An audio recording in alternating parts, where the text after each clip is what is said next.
Well, folks, welcome to one more edition of Politics and Right. I'm Egberto, Willies, your host. Thank you so kindly for being a part of the show. We are going to have a great show for you today, as usual. And yes, Bridge MCP. We have a crazy attorney general, and yes, he's going after FIEL, which is a group that help immigrants. I've done some interviews with, actually, I was on a news program with FIEL when we did a protest in the park out here in Houston. They're after them. They're trying to take away their nonprofit status and all kinds of stuff. It's a war zone what these guys are taking. We got to take them down in this election, because if we ever give them a footing, these are some evil people. Very, very evil. Anyway, welcome aboard. Paul Fleming is in the house from Powder Springs, Georgia. We have Maywood in the house from Long Beach, California. Bridge MCP in the house from Binghamton, New York. We've got Bruce Pollard in the house from Kingwood, Texas. Lee Grant in the house from Montgomery County. And of course, the one and only AVQ, El Señor Michael Rudnin from Brooklyn, New York. We're still building up here, but I got to get started early because I got quite a bit of videos, some of them from the Netroots Nation. The first one I want to play for you, however, is the one from Tom C. Says, it's Houston hot here in Michigan, 90 plus degrees. You guys got a reprieve when you got those winds blowing off of that cool Lake Michigan. Not anymore. Kind of flipped on you, my brother. Don't worry, it's coming back pretty soon. You only have about 3 or 4 more weeks of bad weather. Anyhow, let's see. Let's go ahead and start that very first video because it's quite a bit we got. Here we go. Welcome to another edition of Politics and Right. I'm Egberto Willies, your host. Today we are honored to have once again, Lizz Winstead. Let me tell you, you know who this woman is. She's actually the creator of what again? The Daily Show. The Daily Show. But she's here on a special mission. Lizz Winstead, how are you doing today? I am doing great. Now, I know you are a woman that wears 1,000 hats. I don't. But today we're going to talk about Abortion Action Front. Access. I mean, forgive. Okay. What's wrong with me? You know what? It's fine. We'll do action. Abortion Access Front. Yeah. First of all, tell me a little bit about your organization. So we are a reproductive rights organization that tries to raise awareness about what's happening with abortion access. We try to help clinics who need support. We try to help funds who are helping people access the care they need. And we try to get bad guys who are outside of the clinics or invading the clinics, bringing them to justice. So we do a whole bunch of different things. And we have an incredible podcast called Feminist Buzzkills. It's a weekly podcast that drops every Friday. What's the name again? Feminist Buzzkills. There you go. And in that podcast, we interview providers and abortion researchers and lawyers and talk about all of the big news surrounding abortion and reproductive rights right now, because it is, it's the number one issue everyone's talking about. It doesn't get enough airtime. And so we wanted to do a really deep, rich dive podcast every week into all the news surrounding it, what people can do to help, give them calls to action, etc. I mean, that is so important. Now, we took a very huge hit with the Supreme Court taking away your rights. Yeah. And the reality is, as your rights are lost, mine are as well, because it takes two to tango. That's right. So when they think that it's just women's rights they're taking away everybody's rights. That's exactly correct. Tell me a little bit about that. So, when we think about abortion access being stripped away by the Supreme Court, we think about whose humanity that also strips away, right? Right. It strips away the humanity of women. It strips away the humanity of anybody who can access abortion care. It strips away the humanity of men and women and couples who are deciding what's best for their families together. It's taking away the rights of people to have pleasurable sex, making pregnancy be a consequence. Right. Is devaluing families. Right. It's devaluing pregnancies. It's devaluing just sexual joy as a thing that we should all be able to have access to Right. without government interference. I mean, they don't belong there. And you know what? You know what? Something that a lot of people don't even think about. It's an economic issue as well. What's so hilarious is when I hear people on the right say, people don't want to focus on abortion, they want to focus on economic issues. And I was like, find me an issue with more economic ties than deciding whether or not you are going to parent. Mm-hmm. When you hear, I am not a parent. Right. When I hear what it costs to parent, it is the number one thing people consider. Right. Right? When they consider abortion, when they consider having kids, they look at their economic landscape and decide. So it is one of the number one things people think about. So to try to separate them out, it's a tactic on the conservative side because it doesn't make any sense at all. And the funny thing about it, Liz, is guess what? Republican women, right-wing women have abortions too, and not only that, they have the proclivity to the same kind of behaviors that everybody has. Yes. Exactly. So you sit down and wonder what the hell are they really thinking about when they're doing this? Is it women's control? I earlier told you that while everybody is going to freak out about losing in November, I am still of the opinion that we have the pathway to a landslide. And people look at me all the time as like, are you nuts? And my thing is, I have faith in, people say, well, you have faith in women. Yes, you have faith, but it's not about women only. It's about men. It's about men who care about women, right? And when you add women plus men who care about women, I don't know, I was fairly good at math, and it seemed to me like it should be a landslide. Well, I'm hoping you are right, because I look at this landscape and it's what's at stake for the humanity of all of us. Yes. Is really, really great. And I think to your point, Republican women understand, the statistic is 1 in 4 women will have had an abortion during their reproductive time. That just ain't Democratic, progressive. That's women, all women. And so I think we all just also have to fundamentally understand that if people are profoundly against abortion, they are either, if it's a woman who's profoundly against abortion, she is profoundly benefiting from white supremacy and from what patriarchy gives her. Right. And for men, if a woman is emancipated and controls her own fertility, that shakes the foundation of patriarchy completely. Exactly. And so people who don't want to share power are going to do everything in their power to make sure that there will not be new people challenging their mediocrity, asking for a different kind of structure that invites all to be involved in it. And they're doing their damnedest to make sure that all avenues to that are gone. I don't think I've heard it said so plainly. I mean, first of all, mapping it from patriarchy to power, from power to patriarchy to control. I mean, that is what we're talking about. And I think it is so important for people to articulate that. I think it's also important for people to make it clear that this issue will actually materially affect them, because a lot of people talk about these issues in the abstract. And when you speak about these issues in the abstract, you don't necessarily feel that it affects you. And since you have an ideology, a right-wing ideology, a Republican ideology, you just give the vote, not realizing that in giving the vote, you could be harming your own personal economy. Yeah, and you don't understand, you don't develop the compassion. Right. And now we've seen in Texas with these women who had wanted pregnancies, who all of a sudden their pregnancies took a terrible turn and they had to access abortion care and had to flee the state.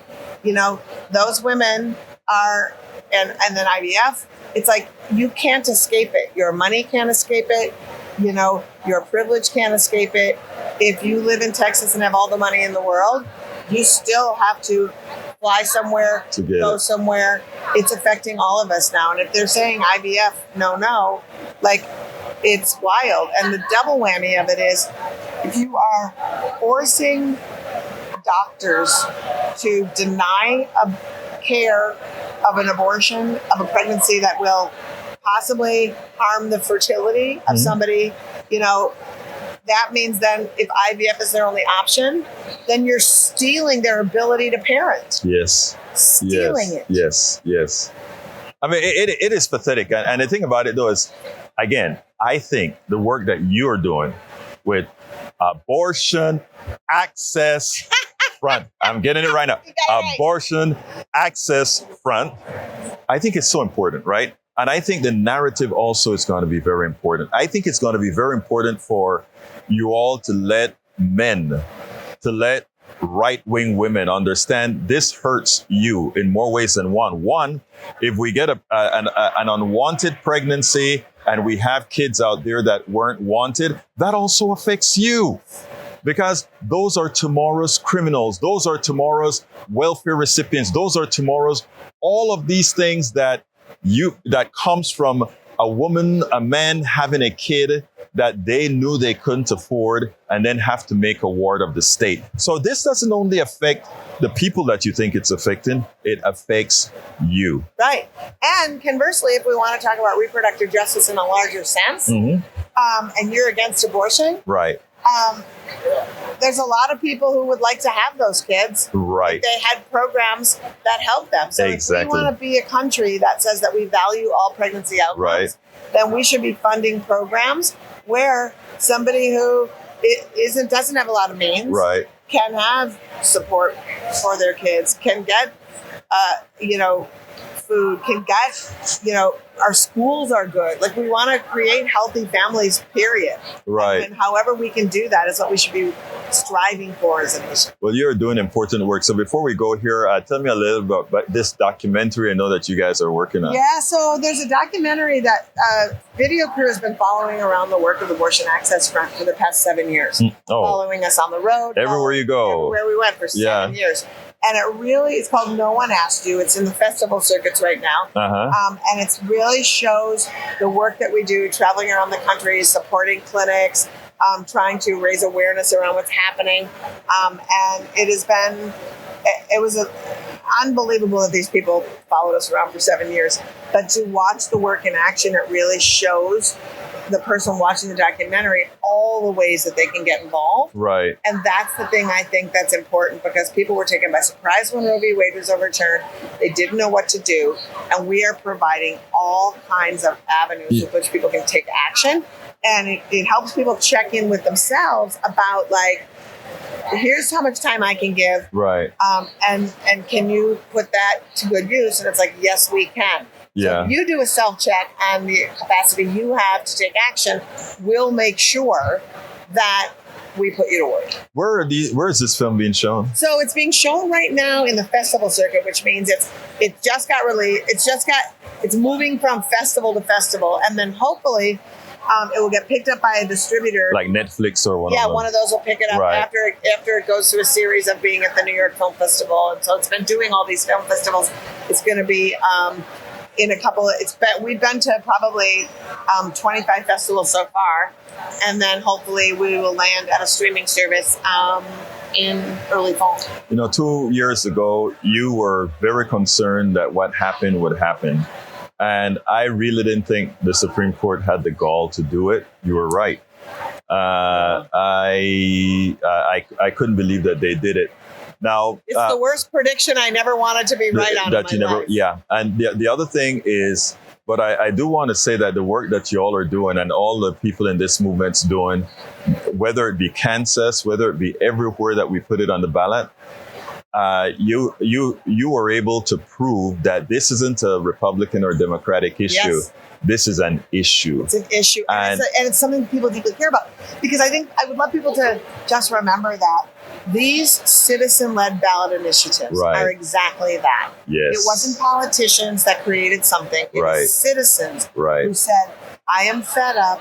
I'm sure a lot of them did some internal looking and saying, I personally have had an abortion, or somebody in my life has. And it is time that I take steps. If the government's going to do this to me and the Supreme Court's going to do this to me, then I, as a citizen, have an avenue and a path Yes. to access care. Now, ballot initiatives are abandoned, right? We need to Legislation. make sure that we have a national access to abortion, not restoring Roe. Right. Roe wasn't enough. Right. Roe got us. Right. We need to create legislation Right. that gives every single person the unfettered access to the care that they need. And you know what? We have the right folks working on it in Lizz Winstead from Abortion Access Branch. There we go. Thank you so kindly for talking. Thank you, sweetheart. All right. Great. All right. So good. All right, folks. I hope you like that. Let's see. Bridge MCP said, Egberto, Willies, if the right really cared about the baby, really cared, we would have parental leave. Exactly. Free diapers, milk, healthcare. Exactly. Free school breakfast. Exactly. Lunches, etc. They don't give a SHIT. It's all about control. What laws govern a man's body? None. Don't say military and look like an idiot. Exactly right. Let's see. Macaron said E22, that death toll keeps going up. Has there been even a single day where no Palestinians were lost to war, ethnic cleansing, and genocide? No. Where are the numbers? All right, let's go to E2247's numbers, and it comes out to be yesterday was day 324 of the war, 40,405 Gazans killed, 508 persons more than day 311, at least 93,468 wounded, 1316 persons more than day 311, equals 133,373 casualties. That is equal, if it were compared to America, well, he didn't put that in again. They have an estimated pop. All right. Anyway, look, folks, I mentioned this earlier on my show on KPFT. The disparity, what we've learned to do in America is we've learned to see things. We've allowed the right wing to let us see things and and cause interpretations that make no sense. 40,000 plus Palestinians dead. Gaza decimated, building after building after building, thousands of buildings decimated. Hundreds of thousands of people living on the streets in bad weather, in terrible conditions. 1,200 Israelis murdered. No severe damage to infrastructure, no severe damage to the way of life. One group a few miles away live in a hellhole. The other folks are living their regular lives for the most part. And still, in the eyes of Americans, somehow we believe that this is not an asymmetric war, that this is not genocide, that somehow 40,000 plus dead Palestinians is not enough for 1,300 dead Israelis. It makes you have to be mentally disturbed not to see that the fallacy of Netanyahu going after Hamas is anything but genocide. And when you use that word genocide, they want to make it seem like you're anti-Semitic. You're not. I think if more people go out there and point out, and this isn't about loving about Palestinians, etc. It isn't. It is sad. It is immoral. It is vulgar. And we will have the blood of these Palestinians on our hands. And while, some may think that this protects Israel, it doesn't only put Israel in danger. It puts every single American in danger. Whether you are flying to Jamaica, Panama, Costa Rica, Colombia, these terrorists are going to go to the place of least resistance and find Americans. Wait. I travel with both passports. But I tell you, we are, you know what blowback looks like? 9/11 was blowback. I'm not defending any of these guys, but these are, anyway, you guys get what I'm talking about. Anyway, Michael Radden says, Egberto, when you say asymmetric war, the first thing that comes to mind is terrorism. But nearly all the people in Gaza aren't terrorists. They are victims. I am not talking about the people in asymmetric, meaning you have a militia like Hamas fighting against the IDF. Asymmetric. That's the asymmetry. It's a bunch of people with guns and small missiles against people that have the nuclear bomb. And the people that asymmetric war, if it were really asymmetric, Israel would have blown Hamas to pieces. As it turns out, what the IDF and Netanyahu is implementing is genocide by definition. Because when you have such an asymmetry, when you have all those dead Palestinians, the only other option that one can see is genocide. All right. Michael, the list is long of things to do or undo. All right, let's see. Michael René says Kamala Harris is due to post her official policy platform on her website, though her policy positions are well known and pretty much all the ones you listed would get passed if we had a Democratic supermajority.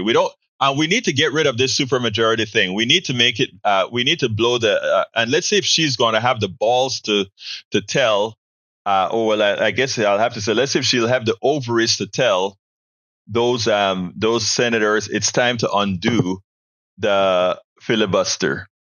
All right, let's go to the second video because, like I said, there's quite a few of them. This one is Keith Ellison. Let's go ahead and play this, and then we'll take it on the other side. Welcome to another edition of Politics and Random. Egberto Willies, your host. Today we are honored to have the one and only Keith Ellison, the Attorney General of Minnesota. How are you doing, Keith? Oh, man, it's a pleasure to be here with you, brother. Let me tell you something. I'm so sorry that I just missed the panel that you're on. What were the major topics that you're covering that people need to hear? Well, it was a panel on the critical nature of racial solidarity, and Kim Crenshaw, the author of Intersectionality, an expert on critical race theory, was talking about how in the aftermath of George Floyd, where there was an outpouring of racial solidarity, then there's this backlash against diversity, equity, inclusion, against ESG, environment, sustainability, and governance, against affirmative action in general, against all types of things to make our society a more equitable, inclusive society. And there's just general backlash. In fact, in May, Trump said he thinks America's too anti-white, and he wants to make sure he stamps out that is what he thinks needs to be done to bring America together. Is to make sure that he doesn't care about racism, sexism, none of that. That's his primary focus. So what that means is that he interprets DEI, trying to make America more inclusive, as somehow a threat to the majority, which of course is untrue. This is something that was said in the 1890s. Racist people then would say Black people voting somehow was anti-white. Integrated schools, they would say, are somehow Negro domination. This is an old trope, and people know that it's a lie. But for people who are insecure, wondering what's going to happen to them next, suspicious and doubtful of foreigners, of people of color, maybe this kind of movement can catch fire, and certainly Trump is not the first one who's tried to use racial antipathy and hostility to divide Americans and ride into political office. So that's what the panel was really all about. We had Justin Jones, who's a representative from Tennessee, brilliant young man who really stood up against gun violence. And then as the reaction was that he was thrown out of the Tennessee state legislature. Imagine that. Incredible. Only 3 people went to the well and said, this is wrong and I'm not going to stand for it. And only the 2 black ones got thrown out of the legislature. Right. And then he got reelected, and now he's on the move. So, and then we had Tim Wise, who is author on racism and the centrality of how racial division has really split our nation apart. He's a bold guy in some of the topics that he covers. Actually, your face. Yeah, well, I'm gonna tell you this. That's one way to look at it. Here's another way to look at it. When stating the obvious is considered somehow radical, then maybe the society has to look at itself, right? So Tim Wise made a number of good points. One of them, though, was that, hey, look, white people have also been part of the anti-racist movement. Right. We don't know who they are because history doesn't lift them up. Right. History doesn't lift up William Lloyd Garrison. It doesn't lift up Viola Liuzzo. It doesn't lift up Reverend Reeb. It doesn't lift up these people who fought for a multiracial society. So when we say we need to teach CRT or we need to teach racial history, a lot of white people say this is divisive because you're making white people look bad. Well, Tim's saying not necessarily. A lot of white people were against racism. Right. And so maybe we need to teach about who they were, what they did, and the sacrifices that they made so that kids learning the lesson can say, no, I identify with this person who was against slavery, against Jim Crow. I identify with that person. Like Wilberforce, was a man who stood in the, was a British political leader who was against slavery, right? And helped to bring about Britain's, exodus from the Atlantic slave trade. But we don't know these people. And so he was saying, if you're feeling bad because we're talking about racism, that means you must identify with the racists because they're not the only ones in the story, but that's the only ones you know about because you won't let us teach. So that was a very important point that he made. You just brought an important context.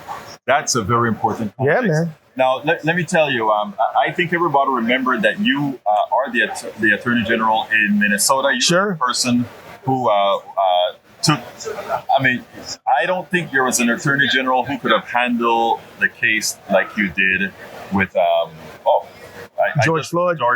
Well, George Floyd was murdered, May 25th, 2020, just about 4 years ago.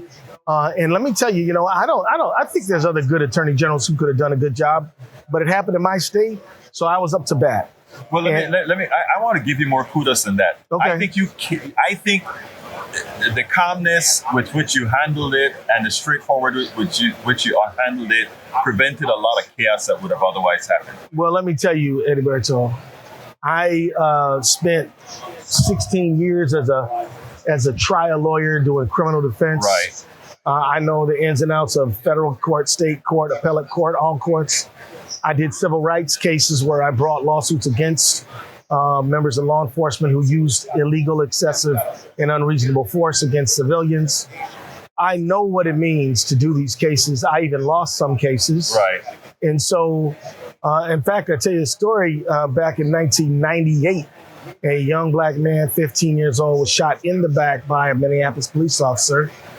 He was unarmed. We brought a lawsuit against that officer, tried him in front of a jury, and lost. That happened 2 blocks away from where George Floyd was murdered. That's new, yeah. So here's what my point is. I thank people for the kind words they say about me and the role I played in the George Floyd case. But I also learned the hard way. I learned the hard way. And so when this came up, I knew the press was going to try to demonize George Floyd. Right. I knew that we needed to pick a great jury. I knew we had to have great themes, and I knew we had to have a great team.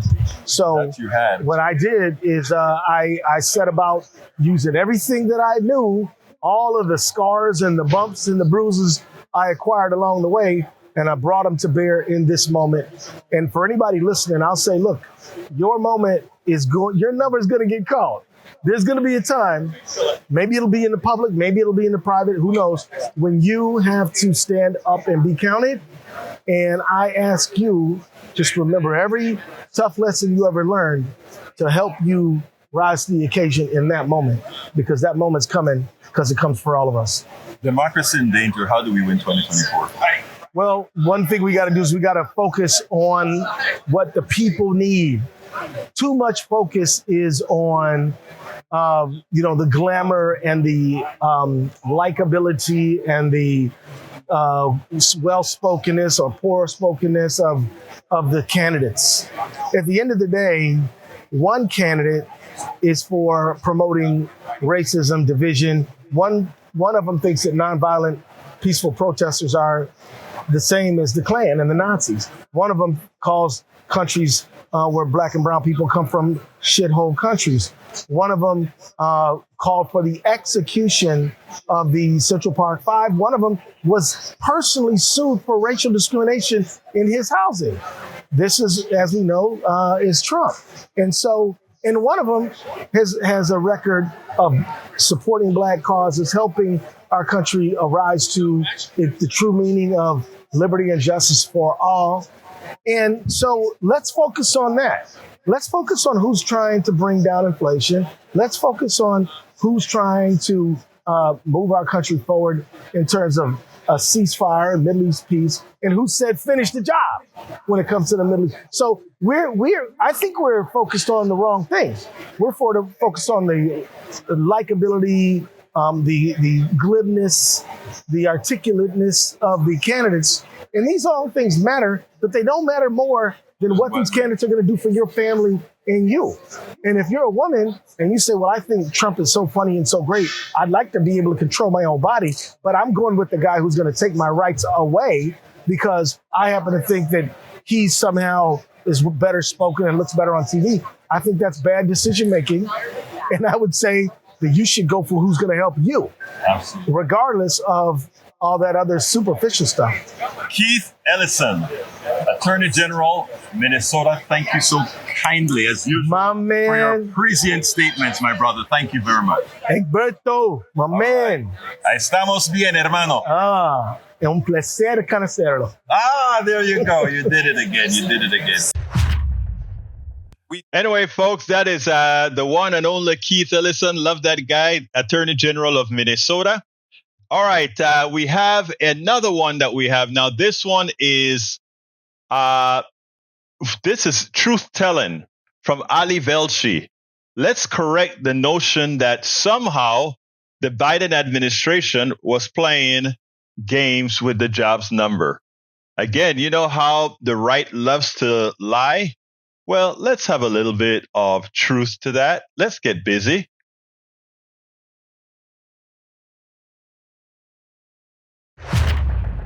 Once again, Ali Velshi shows why he's one of the best journalists on cable TV right now.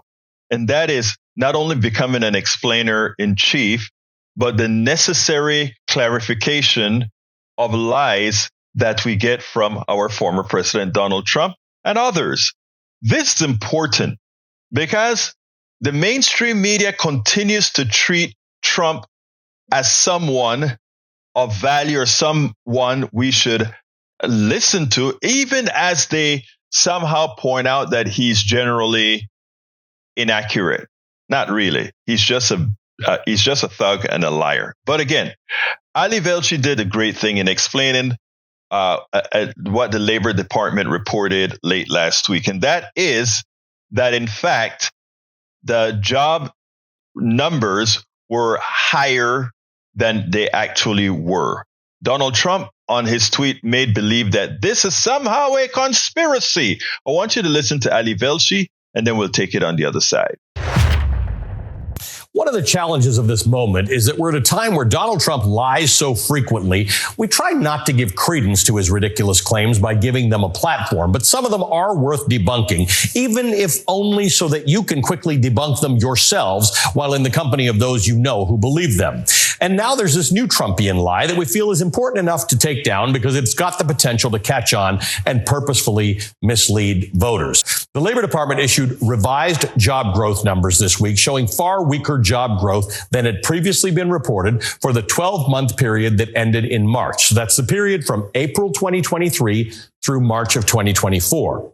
The revised job numbers are still preliminary. These are not the final numbers, but they show that the monthly surveys actually overstated job growth in America in 2023 by 818,000 jobs. Now, these revisions are part of a routine yearly process where monthly job estimates are reconciled with actual state records from the unemployment offices. The last time jobs were revised down by this much was in 2009, following a recession when 824,000 jobs were overstated. So to be clear, this is a normal process, working correctly to give us the most accurate picture of job growth in this country. Here's the lie that Donald Trump is spewing about his this news on his social media platform, Truth Social. Quote, massive scandal. The Harris-Biden administration has been caught fraudulently manipulating job statistics to hide the true extent of economic ruin that they've inflicted upon America. New data from the Bureau of Labor Statistics shows that the administration padded the numbers, all caps, with an extra 818,000 jobs that do not exist and never did, all caps. The real numbers are much worse than that. And if Comrade Kamala gets another 4 years, millions more jobs will vanish overnight. Inflation will completely destroy our country. Your life savings will be wiped out. With the Trump victory, we will once again have the greatest economy in history. MAGA 2024, blah, blah, blah. For fact's sake, that's not how revisions work. Nothing fraudulent. No one was caught. And there's no padding of the numbers. The U.S. president cannot mess with the numbers, and none of this has anything to do with inflation or your savings. The monthly jobs numbers are always 100% of the time revised later, and in fact, it starts as early as the following month. That's just the nature of big economic measurements like GDP or job numbers. They're preliminary calculations. They are not baseball scores where you know the final number at the end of the game. The initial figures are estimates. They're always revised either up or down later when more accurate data becomes available. They cannot be fiddled with by the president ever under any circumstances. On the first Friday of each month, the Bureau of Labor Statistics, which is part of the Department of Labor, publishes a jobs report that includes the estimated total number of jobs added or lost in the United States. That monthly number is based on a survey. The Labor Department conducts a survey of employers to come up with an estimated count of how many people received a paycheck in each given month. We get estimates based on these surveys because that's the best way to gather data month by month. Think about it. Small businesses don't keep records in a way that they submit on a monthly basis. The hard numbers always take longer. That's why the revisions happen later, once a year, when a year's worth of hard data from state unemployment offices becomes available. Those numbers are reconciled with the monthly surveys to create the revised numbers. So the revised numbers we got this week, while they are not good news, are part of a normal routine yearly process that helps us get the most accurate data possible. They are not some nefarious economic plot by Democrats. They certainly aren't evidence that the monthly numbers were tampered with. And Donald Trump knows that because, again, this is how the process has always worked, just as it did in early 2019 when he was president, and the revised numbers came down by 500,000 jobs. There you go. Let's be clear here. These are changes, as Ali said, occur all the time. In fact, under the Donald Trump administration, there was a downgrade of over 500,000 jobs. In the case of President Biden, his was over by 8,000 jobs. Well, in an economy that created 15 plus million jobs, 800,000 jobs, 1/15 of what it was supposed to be, or actually it's a bit less than that. Is it really something that should be disconcerting? I mean, it's not good news, but still, it is not what Donald Trump would like it to be. In these times, more than ever, the fourth estate, the media, it's imperative that they do their job. Unfortunately, That's not what we're finding. Even now, we continuously hear Kamala Harris has not given us her policies. Of course, she has given us a broad detail, a broad outline of what she intends to do, whether it be social programs, the military, etc. Given, again, broad outlines. I don't really hear them pestering Donald Trump as far as what will he do? What policies would he have? In fact, when they ran, he didn't even have a platform to speak of. Well, he now has a platform, Project 2025. Project 2025. That big plan written by the Heritage Foundation intend to take away our liberties and much worse. But it's important, folks. We need good journalists like Ali Velshi.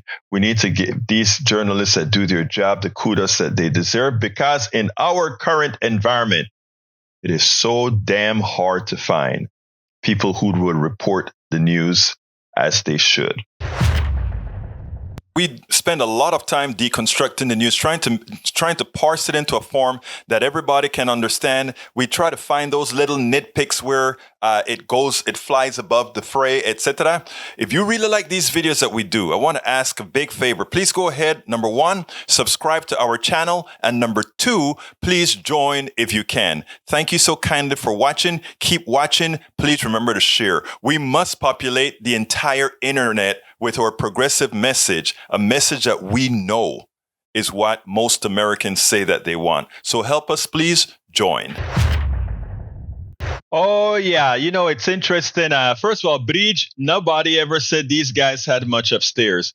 The problem is they started to believe the junk that they write and that they preach. They constantly believe that they are on the American side. What really fools them is the undemocratic nature of the Electoral College. They haven't won elections in decades, but the Electoral College make it seem like it's a 50-50 country. It's not a 50-50 country. Not even close is it a 50-50 country. But when you have a bias against the majority, with having land have more value than people, based on how the distribution of the states work, etc., that's what we get. That's why we have to overperform. So let's be clear here. There's nothing 50-50 about this country. Most of this country is progressive. The only reason it doesn't seem that way is because its Senate is grossly undemocratic. Gerrymandering has made this House grossly undemocratic. And the election of the president via the Electoral College is grossly undemocratic. That's America. So we have to work around it. And Michael Rudden is exactly right about Project 2025, how people despise it. And that's great. We have to tie Project 2025 as well as, even as the abortion argument is within Project 2025. I want us to do it in 2 steps. I want us to talk about Project 2025 on its own. I want us to talk about a woman's choice on its own. And I want to talk about Social Security, Medicare on its own. Because Project 2025, if we just coalesce on Project 2025 and somehow the Republicans lie Project 2025 into neutrality, that takes away our argument. But they're not going to lie Social Security and what they've done. They're not going to lie healthcare and Donald Trump saying, I want to get rid of the Affordable Care Act. They won't be able to get away from all the bills that they passed that denied poor children access to SNAP. So while all those things that I just talked about are part of Project 2025, we have to bifurcate them.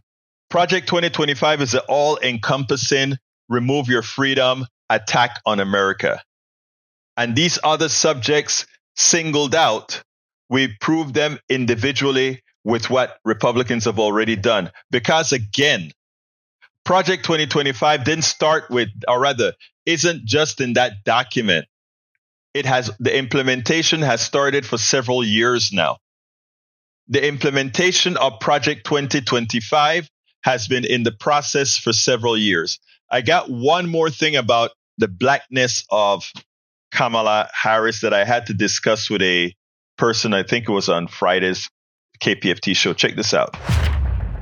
Let's go to Jacob. Come on in, Jacob. Good morning. Talk to me. Yes, sir. Blessings in AM. Egberto, I hate to say it, Kamala, she was on a roll until yesterday. Okay. Yesterday, I think she's overlooking the descendants of the enslaved of America, my ancestors. When she said that America was built on immigrants, that's not a fact. And I think she disrespected my ancestors who was brought over here and for centuries and centuries built this country for free. And I understand she's an immigrant because her father's Jamaican, her mother from India. She's so black, black, black. And yesterday, when she was doing her speech, it wasn't about her father. She wasn't blacky, black, black, black. She was India. She gave it to her mother. And I understand that she feeling that's her way to victory, but she distances herself from a lot of the descendants of the enslaved of America, of United States of America. And I think that's what she fumbled yesterday. I think it's going to cost her because when she go in front of black press, that's going to be the first question. Do you understand that this is not country of immigrants? And do you understand if it wasn't for the enslaved and the civil rights movement and making these laws that immigrants, and when they made the civil rights bill, they implemented Harry Belafonte from the Bahamas, implemented the immigrants. And since then, that's when a lot of the immigrant wave took over. And a lot of the immigrants also took over our neighborhoods, supplying our stores, our this and that, when we used to have it ourselves. So I think she fumbled with that. And she's going to have to answer that. Watch Trump jump on that. To you black Americans, do you see that she included? And he going to go. She didn't went to talking about black, black, black. I'm a part of America. She really wasn't even talking about y'all. And that's too bad. She could have said, that she wanted, when she said, right before she said that, when she said that they came with a bipartisan bill that they was trying to get passed that Trump interfered with for the election. And that she could have said that we can have a way that immigrants can come into the country and also secure the border. That's it. That's what she fumbled with that one little sentence. This is the land of immigrants. No, it's not. And she really, really disrespected my ancestors. That's it. Thank you, Jake. I want to tackle what you just said head on with respect. What Jacob said is extraordinarily important. I watched a TikTok with a Nigerian woman stating that what a lot of people don't understand, and specifically black people, about Nigerians and Africans and West Indians. I am a West Indian. I am a Latino. I'm all these different qualifications that people talk about. And this woman on TikTok was complaining about how she was treated by American black folk. We come over here, is what she's saying. We come over here to work hard. We come over here to do X, Y, Z. And I really got upset because I am an immigrant. I am a black man. I am a Latino. I am a West Indian. I am all these characteristics. It is absolutely true what you just said, that many times it come across as disrespectful when somebody of any other descent, albeit a black person, come over here and somehow give the impression or demean American black folk. But I did a stitch onto her TikTok. And I said, lady, everything that you said is true. But the people, the black folk or Latino folk or others that come over here as immigrants from other countries, most of the times, they are the ones in their own countries that had the mobility to come over here. Do not try to make that comparison or disparage those that are already here, because these are the folks who paid the price to open the door for you to make it here. Okay, the problem is this. Capitalist America, and I'm not talking about has made a calculated effort to select black and others that come over here after slavery. Because don't forget, Kamala's mother was also a slave. They didn't call it a slave under the British Empire, but effectively, Indians were a part of the British Empire as well, no more so than a slave. My ancestors in the Caribbean, were effectively slaves. My Panamanian compatriots were effectively slaves. We all have the same lineage. Most of us on this hemisphere all came from West Africa. I'm not done, because we have to understand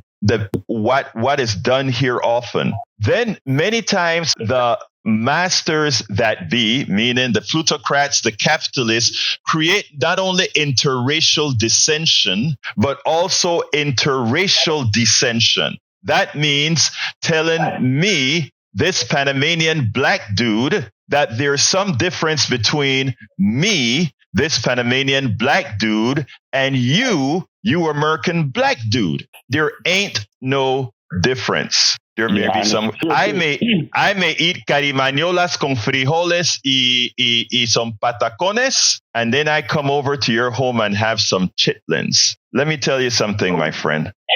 Let me tell you something, because this is important. That rubbed you wrong what Kamala Harris did yesterday in not stressing her blackness. What I call that is extraordinarily smart, because, and this is something that I want you to go out there and promote as well. She doesn't need to say anything about her blackness, because every single American sees that she's an AKA. Every single American know that she went to Howard University, where my daughter finished her med school. That goes without question. Maybe Trump will try to come in and create dissension among people of color, because what she did is came out with neutrality. What she did is she said America is a country of immigrants. Yeah, black folks ain't immigrants in America. They were slaves. I, as an immigrant, wasn't an immigrant in this hemisphere, but a slave.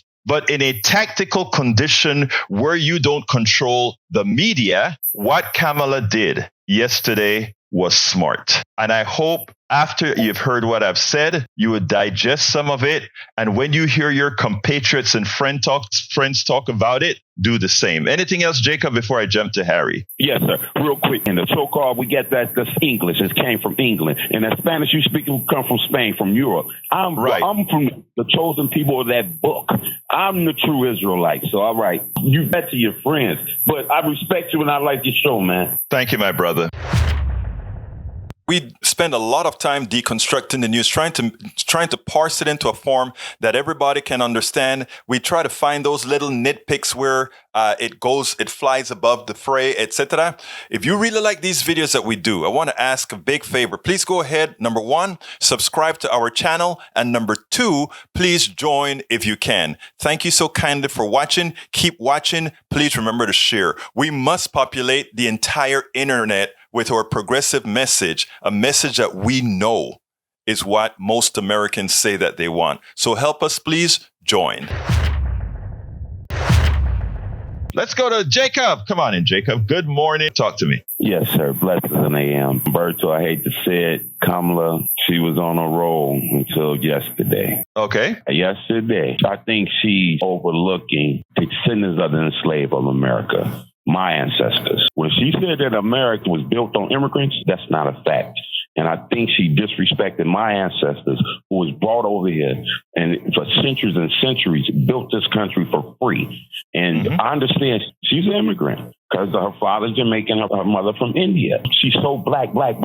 And yesterday, when she was doing her speech, it wasn't about her father. She wasn't black. She was India. She gave it to her mother. And I understand that she feeling that's her way to victory, but she distances herself from a lot of the descendants of the enslaved of America, of United States of America. And I think that's what she fumbled yesterday. I think it's going to cost her, because when she go in front of black press, that's going to be the first question. Do you understand that this is not a country of immigrants? And do you understand if it wasn't for the enslaved and the civil rights movement and making these laws that immigrants, and when they made the civil rights bill, they implemented, Harry Belafonte from the Bahamas implemented the immigrants. And since then, that's when a lot of the immigrant wave took over. And a lot of the immigrants also took over our neighborhoods, supplying our stores, our this and that, when we used to have it ourselves. So I think she fumbled with that. And she's going to have to answer that. Watch Trump jump on that. To you black Americans, do you see that she included? And he gonna go. She then went to talking about black. I'm a part of America. She really wasn't even talking about y'all. And that's too bad. She could have said, that she wanted, when she said, right before she said that, when she said that they came with a bipartisan bill that they was trying to get passed, that Trump interfered with for the election, and that she could have said that we can have a way that immigrants can come into the country and also secure the border. That's it. That's what she fumbled with that one little sentence. This is the land of immigrants. No, it's not. And she really, really disrespected my ancestors. That's it. Thank you. Hey guys, sorry about that. I had to do a quick step out, and I didn't get back in time. Oh my God. Anyway, folks, we are at the end of the program. Great to see everybody in the house. Sorry to have to put you through that twice, but let me just tell you, that is a more important call. One of the reasons I play that call is that is a very important call, because there is some stuff going around in the media, not only in black media. As he called it in today again, and he was repeating some items that what happens is there are a lot of memes that are going out there. There are a lot of other issues out there that this has to be handled head on, because it's some convincing stuff out there in the memes that are trying to convince black people, that are trying to convince women using some very interesting techniques. So what I do when I have people calling in here that I'm sure they've seen certain things and heard certain things is to handle it right away. Anyhow, folks, let's see. Please go ahead and support the program. I got to get out of here. How can you support the program? I'd like to ask you all to become paid members of our newsletter. And how do you do that? You become a paid member of our newsletter by going to politicsdoneright.com/newsletter. politicsdoneright.com/newsletter. All right, folks, got to get out of here. My name is Egberto Willies. This is Politics Done Right. And you guys know how I end this baby. I am what? Out. We spend a lot of time deconstructing the news, trying to parse it into a form that everybody can understand. We try to find those little nitpicks where it flies above the fray, etc. If you really like these videos that we do, I want to ask a big favor. Please go ahead. Number one, subscribe to our channel. And number two, please join if you can. Thank you so kindly for watching. Keep watching. Please remember to share. We must populate the entire internet with our progressive message, a message that we know is what most Americans say that they want. So help us, please join.